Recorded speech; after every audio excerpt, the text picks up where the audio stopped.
captioning. There we go. Now it started. We have live captioning for today's session.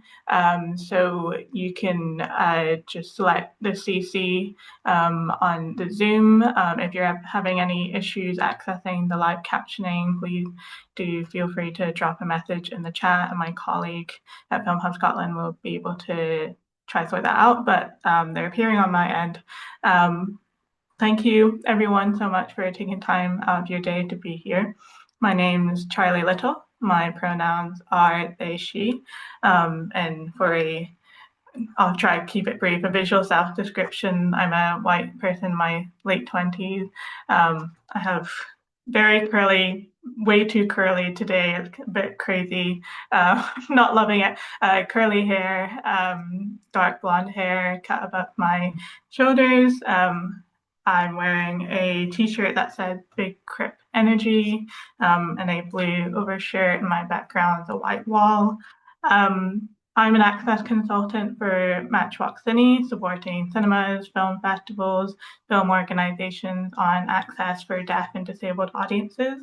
I'm BFI FAN's access champion for Film Hub Scotland, and we're really excited to be bringing back the BFI FAN EDI in Focus webinar series. So today's session is focused on relaxed screenings for neurodiverse audiences, looking at best practices and facilitating these screenings, and how to meaningfully engage audiences through programming, through access, and through wraparound activity. We're also going to be using Menti throughout today's session. So we'll do a couple of questions in the beginning, and you can use it at the end if there's any questions you want to submit. I'm really delighted to be joined today by Georgia Kumari Bradburn, who is an amazing filmmaker and programmer with an interest in autistic perspective within cinema. She directed the award-winning feature film, The Stimming Pool, and is a programmer and founder of Stims Collective, which we'll be talking about mostly today. Georgia, would you be all right to introduce yourself and your pronouns and a visual self-description before we get started? Absolutely. Thank you so much, Charlie. Hello, my voice sounds a bit tired because I am tired. But yeah, my name is Georgia Kumari Bradburn. My pronouns are she, they. And today well, my hair is like sort of brown slash blonde. I've got a fringe. I'm a white person in their early 20s. I have sort of tan skin. Uh, I blurred my background because it's a bit crazy, and I didn't want anyone to like panic that there was just so much happening behind me. Um, but I'm wearing like a black and brown print jumper, which is really cozy. So picture a really cozy jumper, and that's what I'm wearing. Yeah. That's amazing. I love the mention of the fringe. I think that's a really important detail for sure. So to keep this super fun and interactive with Zoom, we're going to do a little Menti. So there's a QR code there. So if you want to use your phone, you can scan that. And there's also in the chat a Menti code and URL. I'll stop screen sharing so that we can get on to the first question. Have you attended a relaxed screening at the cinema before? So we will just get an idea of people in the room, their experiences with relaxed screening. So I'll just let my colleague share the Menti in a second. If you're having any problems, do let us know.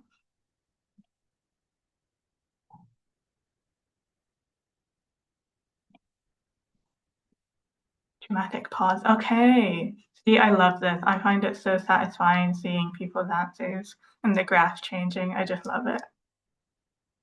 Okay, I'm impressed. We have higher numbers than I thought. Are you surprised, Georgia?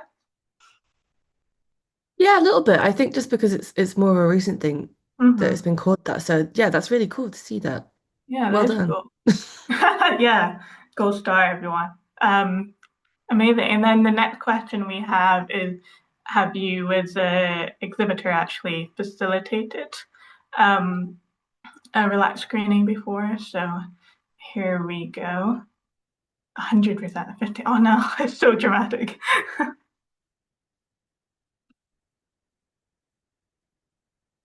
Okay. All right. Okay. Oh, okay. Another one there. So yeah, almost half and half so far. Okay, that's exciting. Amazing, I think. Yeah, we'll just stop there. I just thought it'd be interesting to get an idea of people's experiences. I'll start screen sharing again. All okay. Seeing that okay? Yeah, I can see that. Amazing. Okay. Georgia, you and I could talk for hours on this, and I've tried to keep the questions quite to the point in terms of what our members might find useful. But I think, as you already kind of touched on, the provision of a relaxed screening and the actual term in itself is a much newer one when it comes to accessible screening formats. I was wondering if you'd be able to just describe what a relaxed screening is and the adjustments that you would typically see with a relaxed screening.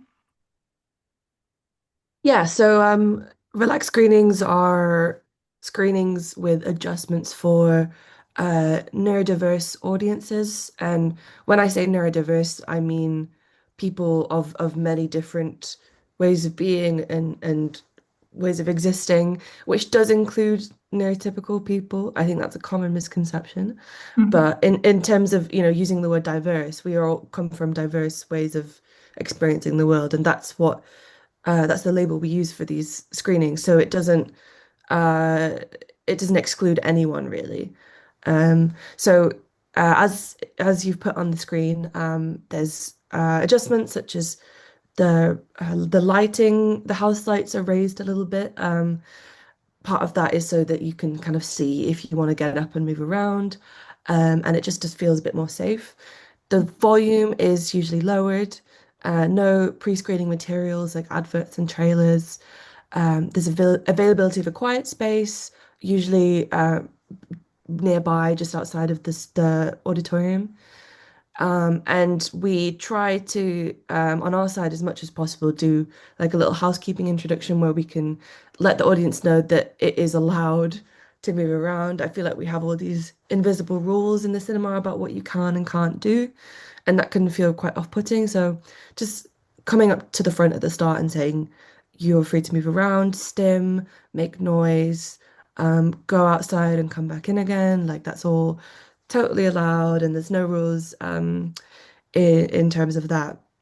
And the word relax is kind of used just because, again, we don't have um those things that you might feel afraid of. One thing about, I mean, I'm autistic, and one thing about a lot of autistic people is a common thing is that we feel like we're not allowed to do anything. We feel like we have to constantly ask permission to do things, and that's such an issue in the cinema. Um, but yeah, I mean, the it extends to people with ADHD who might need to like move around a bit more, people with Tourette's that need to tick, like and all of that is welcome basically, and also mask wearing is totally encouraged as well. So yeah, that's what you would usually expect, but I think um provisions and adjustments kind of can vary, but they're the main things. Mhm. Yeah, and I really, yeah, thank you so much for also clarifying about how everyone, including neurotypical people, are of course encouraged to come along. I think it's similar with, say, like descriptive subtitles, although it's like designed with a specific need in mind, anyone can benefit from it and enjoy it. And yeah, that's one thing that, yeah, I would love to talk about a little bit later on that note, is it just out of curiosity, do you find it typical for relaxed screening to also have descriptive subtitles? Because I've heard different schools of thoughts on it, and no worries if it's a way too Mm, big question. But some neurodivergent people benefit from it, some mm. don't like it. So yeah, My personal perspective is that they should, okay. just because I think in the spirit of being inclusive, which Mhm. these screenings are, and people who require subtitles and also are neurodivergent, like, we want that to be inclusive as well. Mhm. And also for me, so if I'm speaking personally, I wear these headphones like all the time because I'm very noise sensitive, and I wear them in the cinema as well, and I play white noise to block out like sounds of the audience is the thing that really gets to me. So like people breathing loudly and eating and da da da, all of that stuff is quite difficult for me.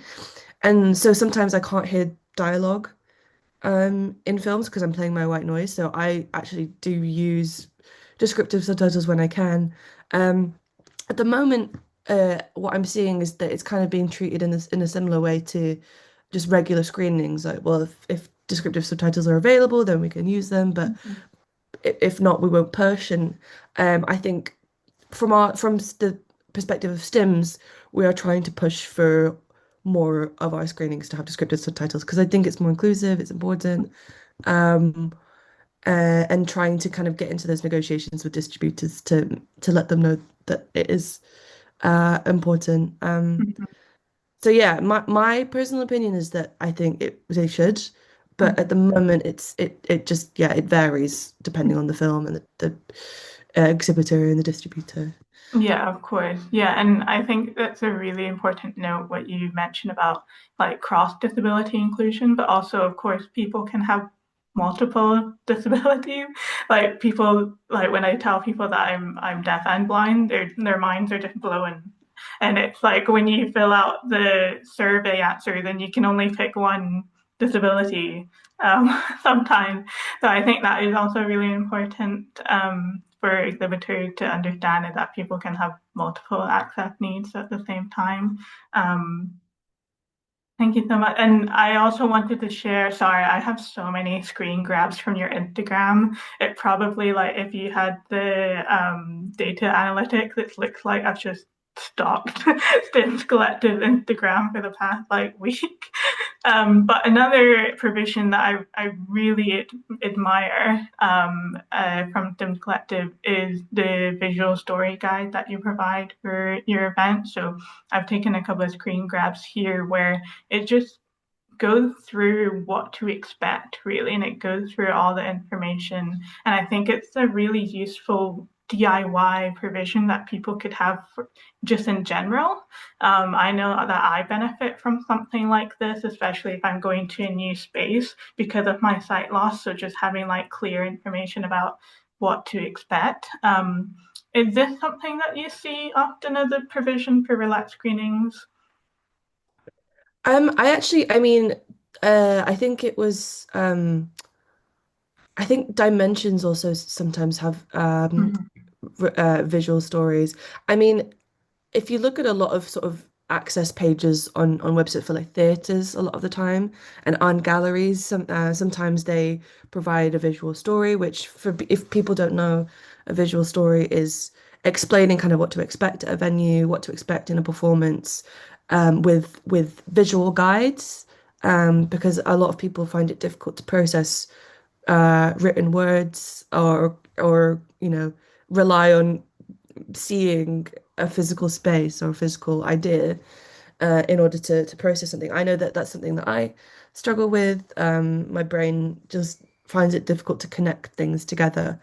Um, so having words and images side by side is really helpful and makes people feel less anxious. Again, like I mentioned before, a lot of autistic people feel like they're not allowed to do a lot of stuff. And so this is sort of a here's everything you will expect that and that hopefully that will feel like you are more able and comfortable and allowed to do all of these things. But yeah, in terms of how often they're used, I haven't seen them in a lot of cinemas. Um, I think probably that's due to lack of awareness. Yeah. But we started doing it, I mean, obviously because our audience is primarily neurodivergent, who rely on feeling comfortable and having adjustments in place. So it felt important that when we are marketing our screenings, that the marketing is inclusive as well. Yeah. Yeah, amazing. And just to talk about marketing, really, just because I do see this as being conflated a lot in terms of people not necessarily knowing what the difference between, say, an autism friendly screening and a relaxed screening. And your website and your Instagram has this really useful kind of clarification. I was wondering if you wanted to speak a little bit more on that, if that's okay. Yeah, absolutely. This is one of the things that I could like talk about all day. Yeah, I know. Everyone can just leave and you and I will stay on and chat. It's something that I'm really passionate about just because Mhm.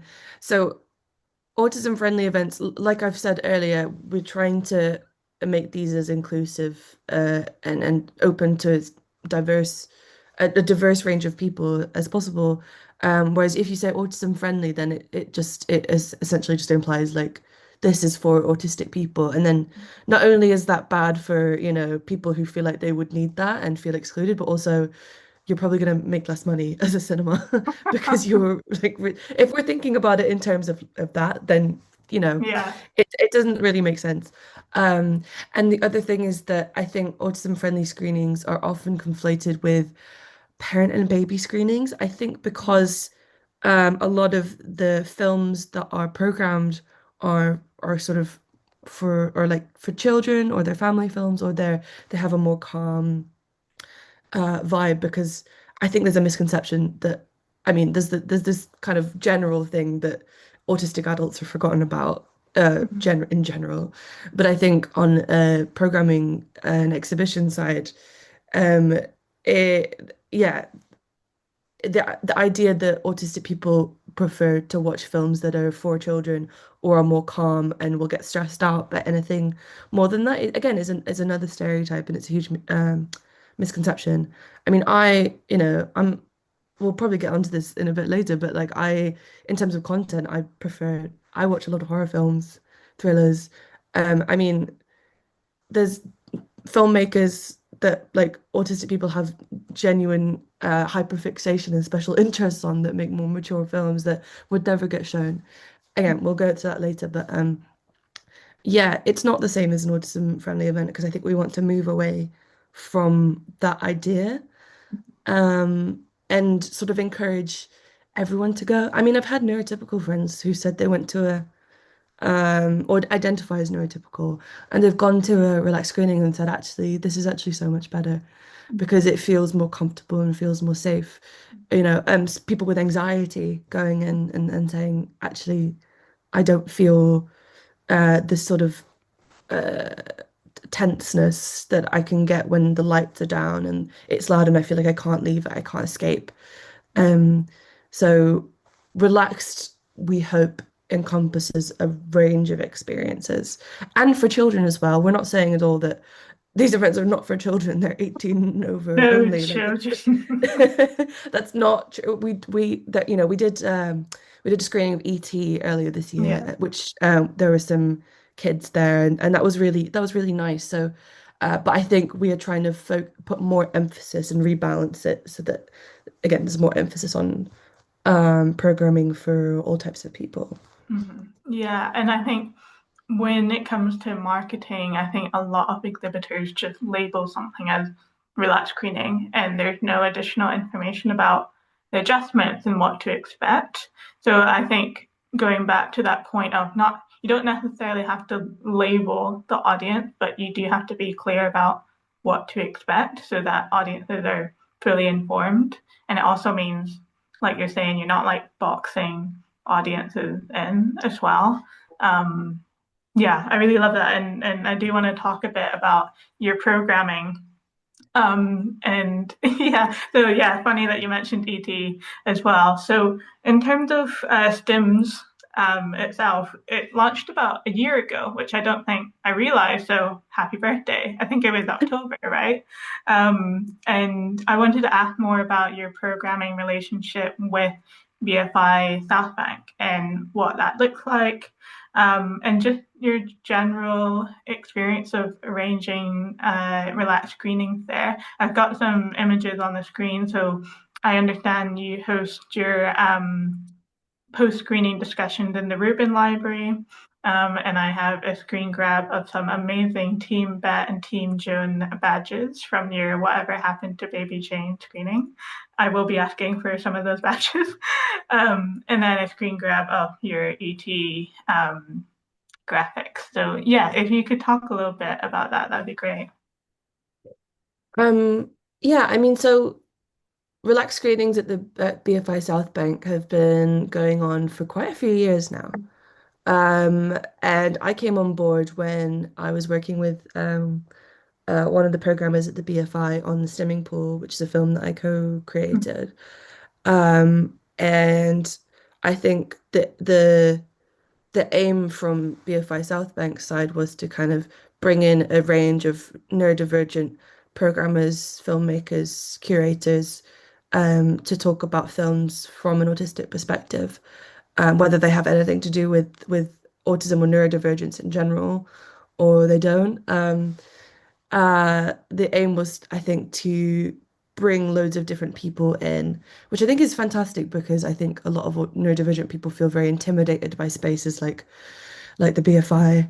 And so being sort of encouraged to participate and have a go at programming, I mean, for me, I just cold emailed a programmer one day and I was like, can I please do a screening? And they were like, yeah. Not saying that works all the time, but it worked for me. Um, The and then BFI now going to get an onslaught of emails. yeah, no, don't do that. Don't do what I did. I'm a terrible example. Um, but so through that, I mean, also as Stims, we used to be co-hosts of the Autism Through Cinema podcast. So, and we also were each doing hosting relaxed screenings. And the format, if anyone's not familiar, that it usually takes at the BFI South Bank is we do a short intro, just contextualizing the film, and hopefully giving neurodivergent audience members a neurodivergent perspective to kind of watch the film through that they might not otherwise watch the film through. And then there's the film, and then we have a little break, and then we do like a 45-minute discussion in the library where we can usually talk about neurodivergence, but sometimes we just talk about whatever we want, which is, great. Again, very relaxed. Um, and yeah, a group of us were doing that and then decided to start Stims in order to expand it outside of BFI South Bank. But also now, because as Stims, we've been working with the BFI for since we had our launch at the BFI, and we've been working with other venues, but because we've been working with the BFI so regularly, we now have a partnership with them for a couple of years. So we now there's relaxed screenings of different films happening every month now, but we produce and program the monthly like film club style relaxed screenings that we've been doing. Um, so if you go to any of those, it will have been as a STEM as we have programmed the event, which is really exciting. Yeah, Um, that's amazing. Good passing yeah, forward for sure. yeah. So, but yeah, we've established a really good relationship and trust with them. Also, we're carrying on the thing of bringing on more hosts in and different perspectives. So we're going to do, I think, a Tourette's friendly screening at some point soon. Hoping to just like, it was still a relaxed screening, but hoping to kind of encourage, people with Tourette's to come to our screenings and know that it's a safe space. Um, and yeah, on the images you've shown, that's me doing a Razorhead, which was very fun for me. The Team Betty and Team Joan badges came about because Whatever Happened to Baby Jane is like my favorite film ever, and also a great example of cross disability solidarity, I think. And Mhm. also we just wanted to make sort of the marketing of it and the an interaction with the event more sort of tactile. So having badges and things to interact with just makes it more less austere, I feel like, and more fun. And I think that's what we're all about, is trying to make these screenings kind of fun and not as sort of like you just go and you watch the film and then you leave. And I don't know, we want to make it more of an experience, I think, that people can feel a more sensory interaction with. So yeah, that was a Yeah. long-winded answer, but I No, hope that I was helpful. loved it. No, that was perfect. And you have a Substack as well. And you have a really great essay actually about whatever happened to Baby Jane.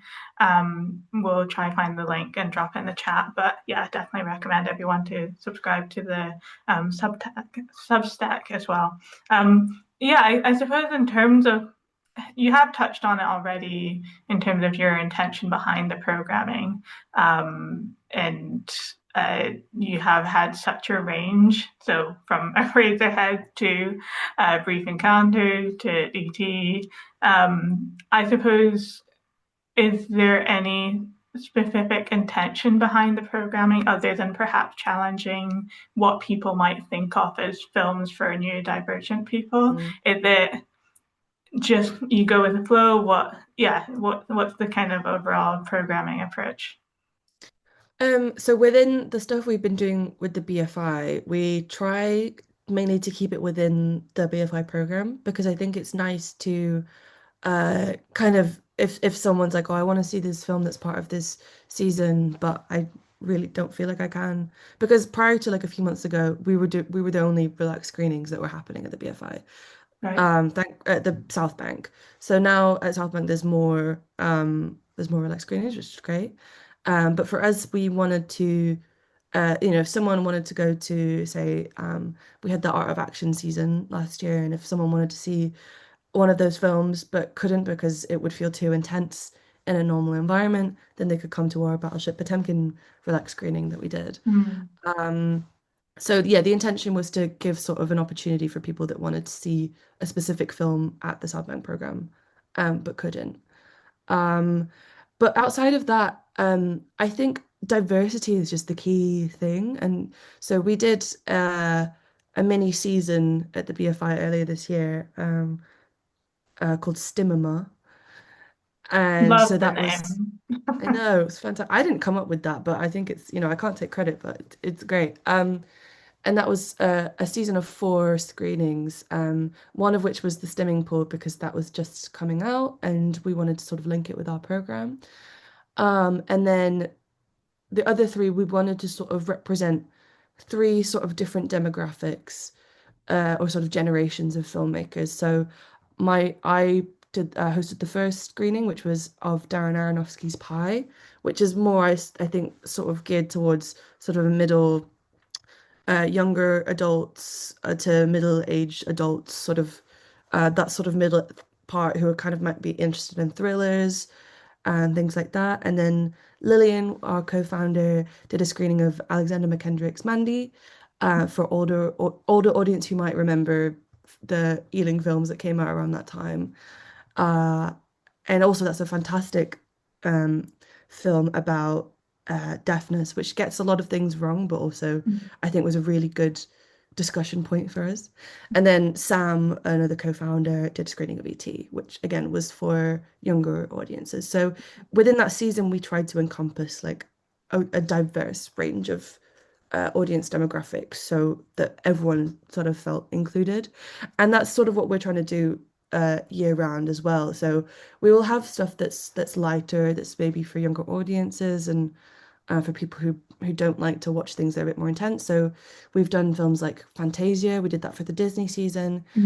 We did The Magic Flute by Ingmar Bergman, and can't think of any off the top of my head right now. But then we've done stuff like Eraserhead and Whatever Happened to Baby Jane, and actually the first relaxed screening I ever hosted, which was at the Barbican about 4 or 5 years ago, was of Mulholland Drive, which is, I think, one of the Amazing. more intense film experience. Yeah. Not just because it's like nearly 3 hours long, but also because of the content. But that was kind of the start of me sort of thinking, actually, the relaxed screenings can look like this as well. Yeah. Um, so yeah, that's sort of been our goal. Yeah, no, absolutely. And I think it has really demonstrated that there is not one type of relaxed screening. Um, I also wanted to mention this as well, in terms of how exhibitors could, you know, prioritize and consider what exhibitors should prioritize and consider when they're thinking about planning relaxed screenings for neurodiverse or neurodivergent audiences. And I did want to note that another thing that I've always admired about Stims Collective is, along with your visual story guide, was just how clear and transparent your information is on social media, on your website. And I think I just wanted to note that there's a way to make this information like engaging as well, through your graphics, through just also storytelling about your event. But yeah, I suppose in general, do you have any thoughts on what exhibitors should prioritize when they're planning relaxed screenings? Do you see any common mistakes or misconceptions? Some that we've already gone over, but just anything off the top of your head. Hmm. I think the key thing, I mean, you said the word planning. I mean, I know immediately was like planning. That's a most important thing. Well, I think because a lot of times, I mean, as you know, access is often like an Yeah. afterthought in a lot of these things. And I've seen it so many times where exhibitors will go, okay, we're going to do a relaxed screening, and then they don't think really about what that's going to look like until the day before because you can just do it. And actually, it's part of the marketing and it's part of the outreach and it's a whole part of the process. So for us, I mean, knowing immediately, when we're thinking about the films, I mean, we've started asking with the BFI that is it possible to kind of get other access materials for the screening, and we're a bit more proactive now about that than we previously have. I mean, to be completely transparent, when we did the screening of Mandy, which is about a deaf character, I think we thought we had descriptive subtitles, but then in actual fact we didn't. And obviously it was advertised not as having descriptive subtitles, but in the discussion it was just pointed out like, you know, watching a film about being deaf and not having descriptive subtitles just kind of feels wrong. And it was like totally agree. So I think it really does need to be a priority. So having that as a priority in the planning, I think is, and also just basic things like having wheelchair spaces and Mm-hmm. having the venue being wheelchair, just like basic things like that. Accessible toilet that's easy to get to. Just making sure that that is signposted. And yeah, signposting is a really important thing because I've said this a million times. A lot of autistic people feel like they're not allowed to do things and they then get afraid to do anything. And I'm one of those people because I go and sometimes I'm like, oh, I'm not allowed to use the toilet because they haven't told me where it is. It's like really, Yeah. really Yeah. silly things like that. So it's, signposting, making sure information is clear. And, Mm-hmm. even if you might think, well, they could just find it on the website, maybe the website is difficult to navigate, and it's just not all in the same place and you have to find different things. So if it's in one page, like on an Instagram page or on a web page, if all the information is there just in one place and it's a place that someone can go to and go, okay, I have all the information that I have now and I feel comfortable enough to go to the screening, that is really important. And it makes people feel really reassured that they're going to have a good time. And then you bring more people in. And I do think that not only applies to relaxed screenings, I think it applies to every screening. Yeah. Yeah. Um, Again, because I think this helps everyone, in my Mm-hmm. opinion. Um, so yeah, so for us, signposting is a really important thing, and that's sort of why we started the Substack newsletter, was a way to sort of let people know what's going on. It was a kind of your one-stop shop for anything that is on our radar in terms of relaxed events, and also with our own sort of what to expect. So, if you are not sure what to expect at our screenings, I would suggest subscribing to the Substack. Just Nice plug. Love it. yeah. But yeah, having the information in one place, I think, is really important. And another thing is having a rehearsal time. I mean, sometimes a checks and rehearsals is not a luxury that places can have. At BFI South Bank, we have always planned sort of a 30-minute technical check before we let the audiences into the screenings because you want to make sure that the sound levels are correct, instead of just kind of guessing, okay, I think this one will be fine. Because often, I think leaving it to a projectionist who might not have sensitive hearing and might not understand what is a good level, it can result in it not being quite right. So what we do is we have 30 minutes to check the sound level. We usually make time codes of the loudest points in the film just to make sure. Checking the light levels. If there's anyone doing an intro, if there's a Q&A, testing the spotlight levels. So those participants don't feel like there's so much light and it's really overwhelming. Um, so having that sort of plan from the beginning and not just scrambling for that rehearsal time on the day, really important.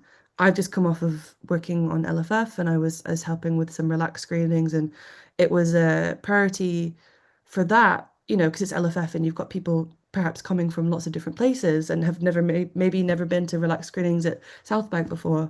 So it was important to get that planning done in advance and that those checks done in advance. Um, and that's all I can think of at the top of my head right now. No, I But mean, yeah. that's amazing. Those are really important, like nuanced points that I think a lot of exhibitors perhaps don't think about for a range of reasons. Obviously, there can be barriers when it comes to funding and scale, but I think encouraging exhibitors to still be ambitious and to like carefully deliver it, rather than thinking it's a tick box exercise, really, because that does filter through to the audience. Like, I can always tell if I'm at an accessible screening and it's been really rushed and put together, and Yeah. it's not the most pleasant experience, as I'm sure you can imagine and relate to. Hmm. But I think another question I had was, because I get asked this a lot as an access consultant, is staff training. And I'm someone that believes that staff should just have like training in general, not just because you started delivering relaxed screening, but they should just have like cross disability training. But do you, Mm. yeah, do you think that's an important thing for exhibitors to prioritize before they're putting on relaxed screenings? For sure. I think a lot of sort of staff training that's put in place around accessibility and diversity is more just like, here's how to not discriminate against people. Here's how to not hate crime. Here's Yeah. how to not hate crime people, which is great. I love that. But also, it doesn't really go any further of like, what can you do to make someone's experience more comfortable? Mm-hmm. It's more about doing the bare minimum, I feel like. And and I also understand that there's a lot, there's so many things you could do training on, and to make that better. But I think just a basic awareness of what different like what neurodivergence is. Mm-hmm. Uh, and also the fact that not everyone with autism or someone with ADHD, not everyone is the same or has the same needs, and not assuming, oh, you're autistic, so you're going to need this for each time. And just understanding that actually you do need to just ask someone if you're able to what their support needs are, and that's just really just best practice is asking someone what it is that they need and not assuming. And that needs to be an integral part of training because the amount of times, I've come in like wearing a sunflower lanyard and someone's just like shoved me away to a quiet room and I'm like, I'm actually fine. I actually don't need this right now. Yeah. So This is I kind actually of just, not helpful. yeah, this is not helpful at all. Or like I've been at an airport and someone's just like talks to me really weird and I'm like, I don't know. I think just establishing someone's needs is really important. But I mean, yeah, one workplace I was at recently, there was a training that's the disability module started off with disabilities and impairment, and I immediately went, no, it's not. No, it's not. So yeah, Yeah. I think it's important and does need to be better for sure. Hmm. Yeah, absolutely. I mean, off the back of that, do you have any recommendations for like resources or perhaps models of best practice other than, of course, STIMs and BFI relaxed screenings? Are there any resources that you direct people to or any other cinemas that are facilitating relaxed screenings? Yeah, I can never remember the name of the website, the one that has the really good guidance on film access. I don't know if you can, oh, what's it called? I mean, there's a lot of good ones, but I can't remember the name. The website is yellow and black. Yellow and black. If It's not, really good though. is it just to do with film accessibility or relaxed screenings Yeah, in it's particular? accessibility in general, but they have a really good relax screening page, and I really should remember it, but I forget. Um, but other than that one, which I'm going to try and remember, Dimensions has really good. Um, they do really good screenings and have really good resources on how to put these screenings together. I think they do the relaxed screenings at like View and places like that. And I mean, View's a nightmare for me in general, but like they make it better, so that's really nice. No offense to View at all. I Is just View the one sometimes, that has the really loud volume? Like yeah, yeah, really really loud. loud. Yeah, Yeah. yeah, yeah. And I have a problem with the nachos that they serve because people eat them really loudly. But anyway, that aside, yeah, they have some really good resources. And in terms of, I mean, there's so many like venues across the country that do really good relaxed programming that I'm always sort of inspired by. Um, Lillian, who co-founded Stims with me, she's done relaxed events at the Barbican, and that's been fantastic. Glasgow Film Theatre, love those guys. Fantastic, relaxed film club.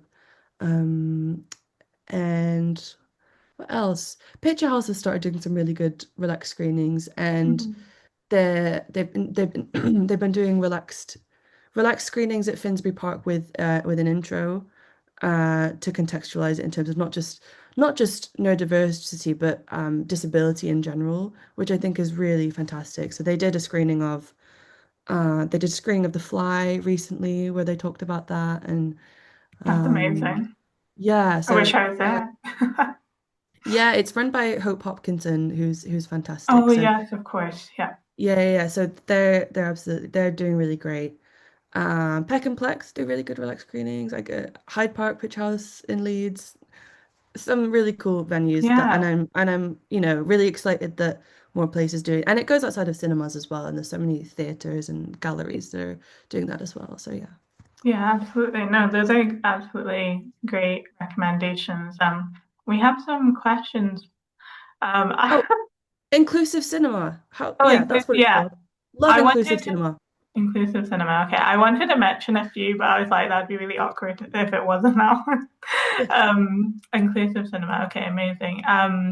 I had to include this image of Spike from a Razorhead. So I understand that you did a screening of a Razorhead, and then like, did people like make clay versions of Spike afterwards? Well, I know you had your own one, Yeah, I but wish we'd done a clay workshop. That would have been okay, amazing. I so actually that was from a Halloween costume from the previous year, but I right. brought I brought it in just to show and tell. No, I And I love just kind of it. handed it I around love and was it. like, you can hold the spike. Yeah. We had one question that was submitted already. Let me just find it. Yeah, I think, I mean, you might have mentioned already, but just hearing about any particularly successful venues, so rather than cinema spaces, when it comes to relaxed events. And then also another question or point was when it comes to numbers, should there be a limit on ticket sales? So should there be Mm. reduced capacity? And should there just be a general different approach towards ticketing? Yeah, so for ticketing, so we under allocate screenings. I mean, firstly, it's always an assigned seating. So Mhm. people can sit wherever they feel comfortable. They can sit with their group if they have one, or they can sit on their own and they can move around. And part of making that happen is selling less tickets. So we usually sell about, I think we usually do like 70%. I Okay. I should know that, I've forgotten.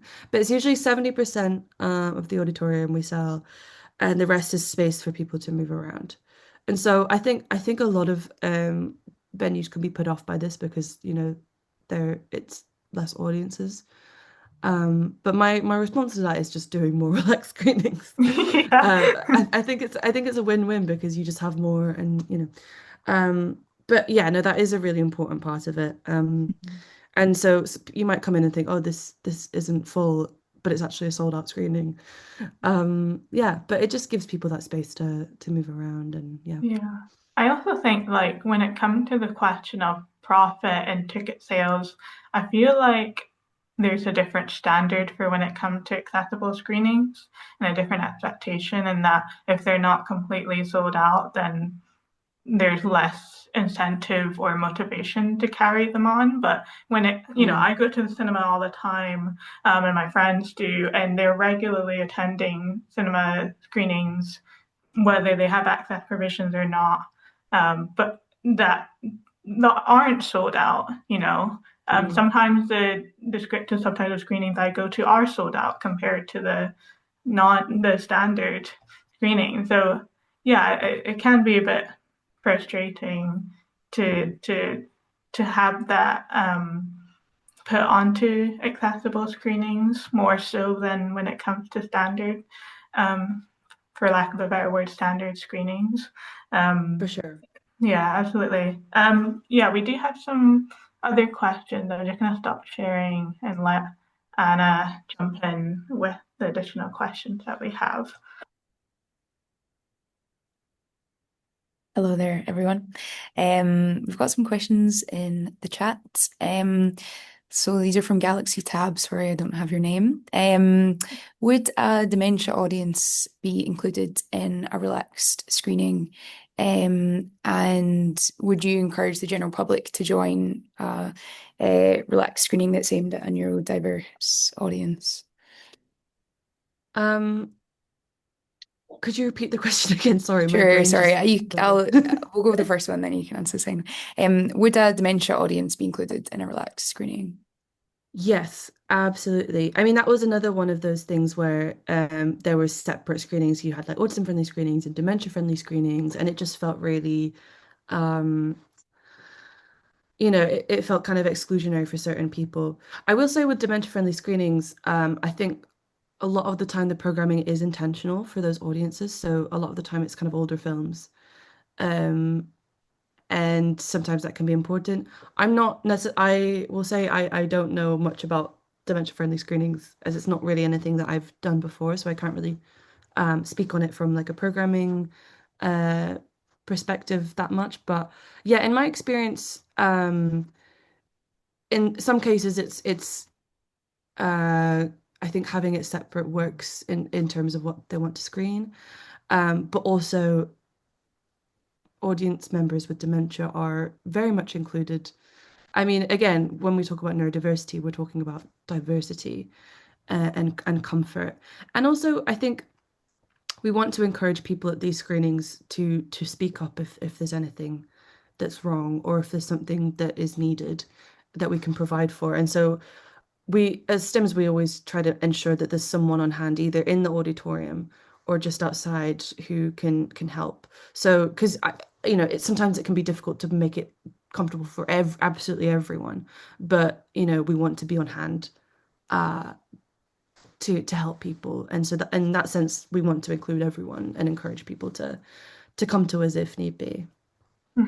Yeah, and I think the important emphasis is with the relaxed screening is that, like you say, anyone who would benefit from it is included. And by listing and mentioning and having really clear information about what to expect and what will happen is hugely important. I mean, that's a question I often get asked about dementia friendly screenings and autism friendly screenings is that those kind of screenings will likely be designed with a specific audience in mind, and the programming will also reflect that. And whilst, someone with dementia might not be able to go to an autism-friendly screening or a relaxed screening, it's more that they have the choice to if it would benefit them, For if that sure. makes sense. Yeah. Choice is like such a huge part of it, and that autonomy to be able to choose. I often use the analogy of like when you go to the cinema and you see the reader graph and you can choose a film to go and see. And a lot of disabled people don't have that luxury because it's like whatever is available. And so we want to get it as close to that experience of being able to choose what you want to see as possible. So having those provisions is really important. Mhm. Amazing.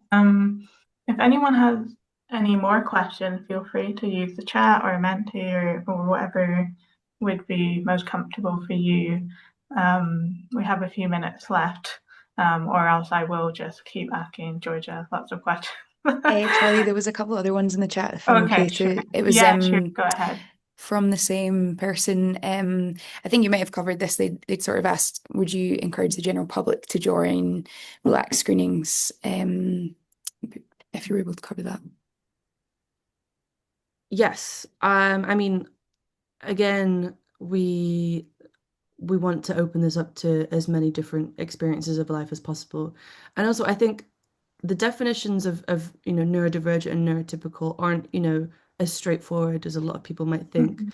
I think I mean those labels exist to identify oppression mainly, and to identify when someone um doesn't when society does not cater to a certain experience and a certain person, and and the privilege of not needing that, being neurotypical. But actually, a lot of people who identify as neurotypical have other things that might be quite difficult, and so having a relaxed space makes that inclusive of everyone. So yeah, I would encourage um, a lot of people from every walk of life to come to these screenings, because it also raises awareness of the screenings as well, and it just isn't just restricted to a certain experience, and makes people feel like they are allowed to go.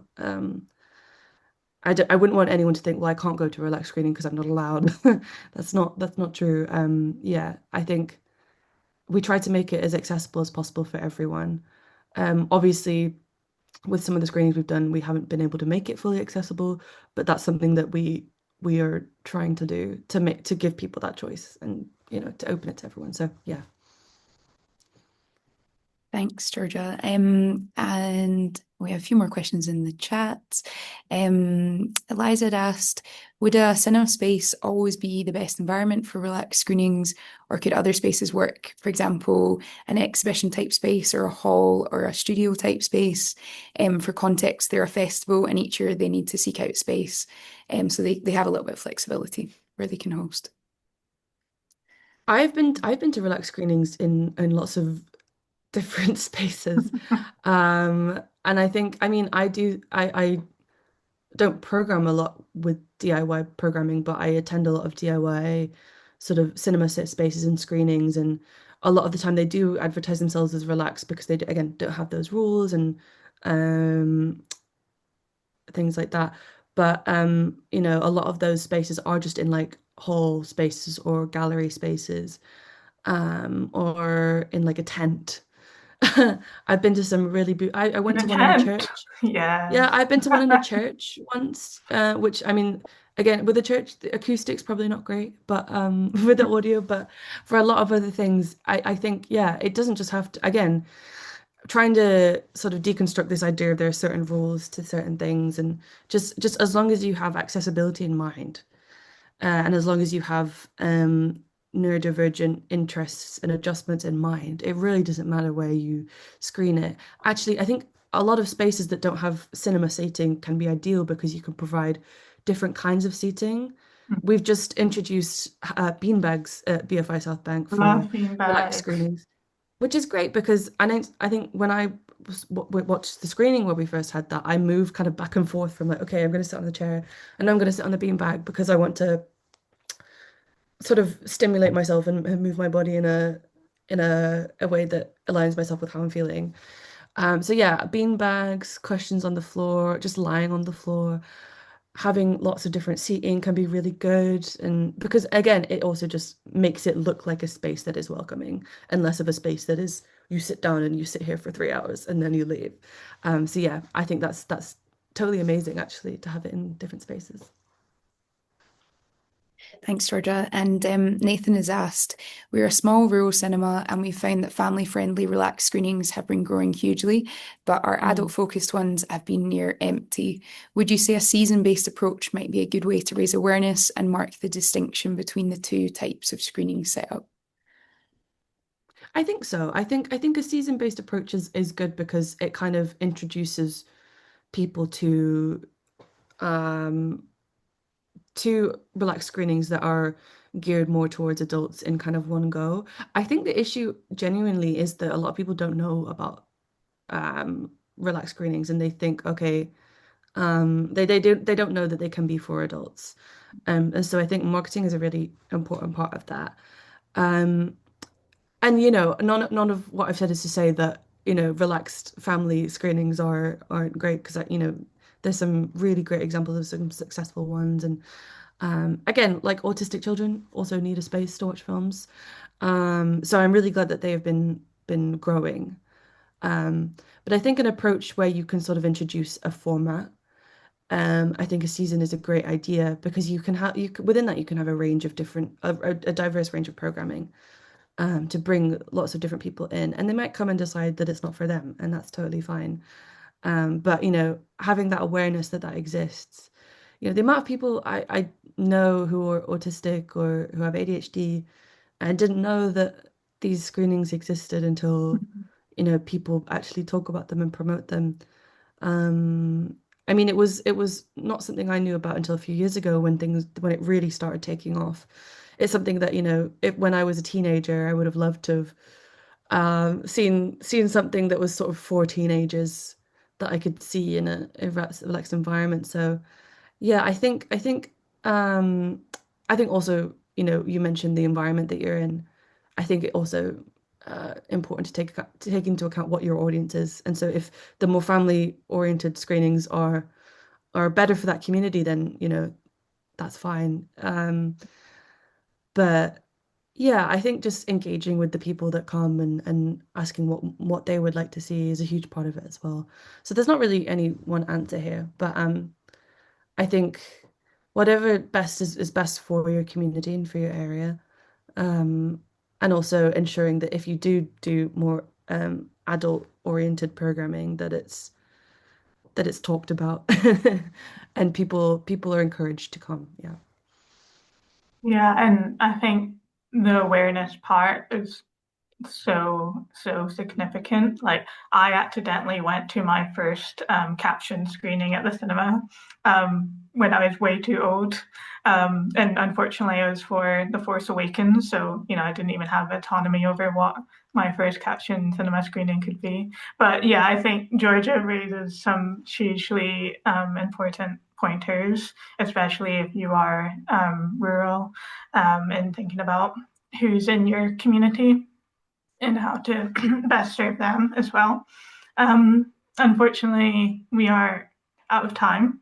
And I just want to say a huge thank you, Georgia, for being here today, especially after the chaos of London Film Festival. It's been extremely helpful. And thank you to our live captioner as well for keeping up with me and my rambleness.